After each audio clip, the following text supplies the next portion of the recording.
Magandang hapon sa ating lahat at naritong ulat sa lagi ng panahon ngayong hapon ng Lunes, June 29, 2026. Base nga sa ating latest satellite animation, ay huling namataan ng low pressure area sa layong 165 kilometers east-northeast o hilagang silangan ng Borongan City, Eastern Samar. Ito ang nasabing low pressure area ay mataas ang tsansa na maging isang ganap na bagyo sa susunod na 24 oras. At kung magiging isang ganap na bagyo man yan, ay maaari tayong magtaas agad ng wind signal number 1 dito sa may Bicol region, maging sa may Quezon, Batangas, Occidental Mindoro, Oriental Mindoro, Marinduque at Romblon. Kaya manatiling nakatutok sa pag-asa hinggil nga sa latest development nitong binabantayan nating low pressure area.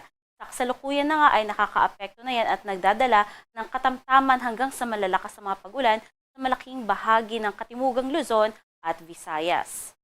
Samantalang southwest monsoon naman ang siyang umiiral dito naman sa may bahagi o kanlurang bahagi ng southern Luzon. Sa magiging lagay ng panahon bukas, asahan nga natin na dahil sa patuloy na epekto ng low pressure area ay magiging kalat-kalat na ang mga pag-ulan sa Metro Manila, Calabarzon, maging dito sa may bahagi ng Bicol region, Occidental Mindoro, Oriental Mindoro, Marinduque at Romblon. Sa dalabing bahagi naman ng Luzon ay iiral naman yung mga localized thunderstorms lalong-lalo na nga sa hapon at sa gabi. Agwat ang temperatura dito sa Tuguegarao aabot 26 to 37 degrees Celsius samantalang sa Metro Manila, 26 to 31 degrees Celsius at sa Legazpi, 27 to 32 degrees Celsius. Maging lagay naman ng panahon sa buong Visayas, dala na rin ng pagdaan ng low pressure area, asahan pa rin natin yung matataas na tsansa ng mga pag-ulan, pagkidlat at pagkulog sa buong araw. Samantalang habagat naman ang siyang iiral dito sa may Palawan at sa may Zamboanga Peninsula na siya magdudulot naman ng mga kalat-kalat na mga pag-ulan, pagkidlat at pagkulog. At sa lalabing bahagi naman ng Mindanao ay localized thunderstorm naman ang magdadala ng mga pag-ulan lalong-lalo na nga sa hapon at sa gabi. Agwat ang temperatura dito sa may Iloilo at Cebu aabot ng 27 to 32 degrees Celsius samantalang sa Zamboanga, 26 to 30 degrees Celsius at sa Davao, 25 to 31 degrees Celsius. At dahil nga sa pagdaan ng low pressure area, asahan nga natin na yung mga pag-ulan ay aabot ng 50 to 100 millimeters dito sa malaking bahagi ng Eastern Visayas, katimugang bahagi ng Southern Luzon, kasama yan yung mga probinsya ng Oriental Mindoro, Marinduque, Romblon, Albay, Sorsogon, Masbate, Northern Samar, Eastern Samar, Biliran, at Leyte. Simula nga yan ngayong araw hanggang bukas ng hapon. Pagsapit naman ng bukas ng hapon hanggang sa Miyerkules ng hapon, magpapatuloy pa rin yung mga pag-ulan dito sa may Mindoro provinces, kasama rin ang Marinduque, Romblon, Palawan, dalayan ng pinagsamang habagat at low pressure area.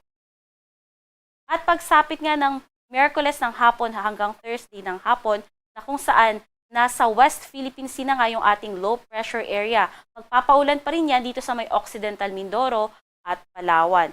Yung mga probinsya nga na may kulay dilaw, yan po yung mga areas na makararanas ng pinakamalalakas na mga pag-ulan sa susunod na 3 araw at aabot nga yan ng 50 to 100 millimeters. Yung ganitong dami ng mga pag-ulan ay maaaring magdulot ng mga localized flooding, especially nga sa mga areas na nasa syudad, malapit sa ilog at nasa mababang lugar, at mga landslide naman, especially din sa may very high susceptibility areas. Kaya iba yung pag-iingat sa ating mga kababayan sa mga piligrong dala na malalakas sa pag-ulan, gaya nga ng pagbaha at pagguho ng lupa.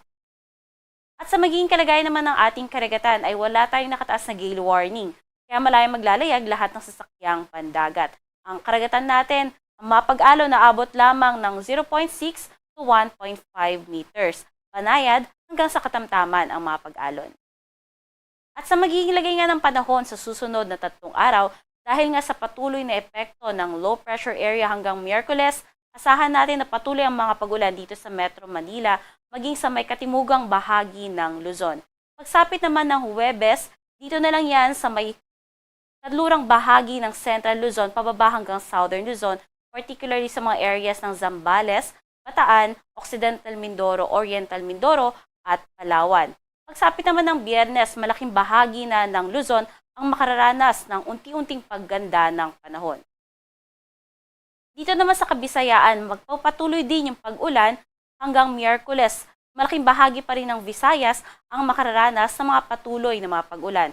At pagsapit ng Huwebes, dala nga ng paglayuna ng ating low pressure area, more on sa western part na lang ng Visayas, including Iloilo City, ang makararanas ng mga kalat-kalat na mga pag-ulan, pagkidlat at pagkulog, at improving weather na nga pagsapit ng Friday, pero more on may mga tsansa pa rin ng localized thunderstorm. Samantalang dito naman sa Mindanao, bukas asahan nga natin na magpapatuloy ang mga pag-ulan sa Zamboanga Peninsula at aabot pa yan hanggang Miyerkules. Ngunit sa malaking bahagi ng Mindanao ay iiral na yung localized thunderstorm.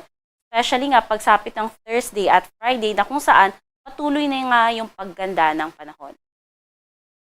At base nga sa ating tropical cyclone threat potential, yung binabantayan nga natin na low pressure area ay mataas yung tsansa na maging isang ganap na bagyo sa loob ng 24 oras na kung saan dadaan nga yan sa kalupaan sa pagitan ng Visayas at Southern Luzon.